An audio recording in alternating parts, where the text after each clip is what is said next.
Today's topic is how to change the keys and the dictionaries. There are three methods. First is to the name method, set method, and the third is the pop method. Let's start with the first method, which is using a name method. First, you have to initialize a dictionary. After that, while changing the keys, you have to change the dictionary keys which you want to change and then the desired output.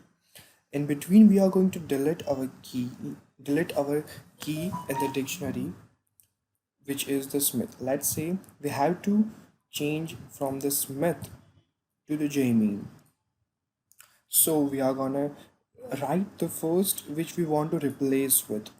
If we want to replace Smith with the Jamie, so we are gonna write the replace key element first and then the key element which you want to get replaced with.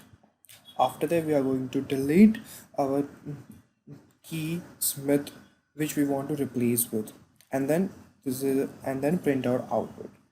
After deleting it, it's gonna delete this main key and change it with the jmean, and it's gonna get pop up in the last, as you can see in the output.